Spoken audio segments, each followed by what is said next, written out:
A vida em Cidade Nébula era um anseio para muitos. O ar espesso e contaminado, o burburinho incessante e a promessa de uma oportunidade em cada esquina a tornavam irresistível.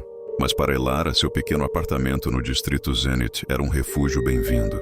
A única dificuldade que ela encontrou, desde que se mudou para a grande metrópole, era a ensurdecedora quietude das noites. Não era a quietude física, mas a ausência dos murmúrios e sussurros aos quais estava acostumada. À medida que o tempo passava e Elara se aprofundava na adolescência, seu fascínio pelos cantos esquecidos da cidade crescia. As lendas urbanas e os relatos de edifícios abandonados eram seu passatempo favorito. Ela sempre voltava para casa antes do amanhecer para evitar os olhares de desaprovação de seus pais, já que suas explorações noturnas eram um segredo. Uma noite, enquanto investigava as ruínas da antiga biblioteca de Vale Verde, ela encontrou um grupo de jovens que compartilhava seu mesmo hobby. A conversa sobre os espíritos que supostamente habitavam o lugar se prolongou, e quando ela se deu conta, os primeiros raios do sol já surgiam no horizonte. Elara se despediu de seus novos conhecidos, o coração batendo com uma mistura de emoção e pânico. Ela tinha que voltar para casa e, para isso, precisava atravessar o temido Bosque Carmesim, um parque urbano conhecido por suas árvores densas e a névoa perpétua que o envolvia, mesmo durante o dia. As pessoas diziam que ali se perdia algo mais que o caminho, que as sombras se estendiam e sussurravam coisas ininteligíveis. Seus pais sempre lhe disseram que eram superstições, contos de fadas. Ela começou a caminhar pela trilha coberta de folhas caídas. A luz alaranjada do amanhecer se infiltrando com dificuldade entre os galhos. Sua única companhia era o brilho fraco de sua lanterna e o zumbido incessante dos insetos. Apenas o murmúrio do vento entre as árvores podia ser ouvido, que parecia se agitar assim como seus pensamentos. Ela sentia que eles se emaranhavam mais rapidamente à medida que se aprofundava no bosque. Elara sempre encontrou consolo na luz, mas aqui, até o amanhecer, parecia uma miragem. O medo estava tomando conta dela. Ela parou por um bom tempo, lembrando-se dos avisos dos guardas florestais. A densa vegetação que se elevava de ambos os lados formava uma espécie de túnel naquela trilha, que descia em direção a um riacho escondido.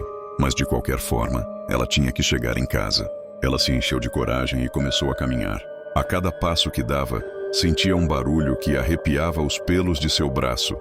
Ela parava, depois continuava e novamente o barulho. Finalmente percebeu que eram os pequenos animais da floresta que se assustavam com sua presença. Pouco a pouco ela avançou e parecia que já estava no meio do caminho. Em um momento inesperado, ela sentiu algo se aproximando dela. Não era um galope, mas um arrastar pesado, como se algo estivesse sendo arrastado pelo chão. Os pelos de sua nuca se arrepiaram. A única coisa que ela fez foi se encostar na lateral da trilha e esperar o que viria. De fato, uma figura escura e encurvada passou ao seu lado, arrastando o que parecia ser uma bolsa pesada. Ela não carregava lanterna, e seu passo era silencioso, quase antinatural. Não era um caçador, nem um madrugador. A figura desapareceu na névoa antes que Elara pudesse sequer processar o que acabara de ver. Deve ter sido alguém que se perdeu na névoa ou já estava se retirando de alguma atividade ilegal. Ela tentou se convencer, mas o arrepio que a percorria não diminuiu.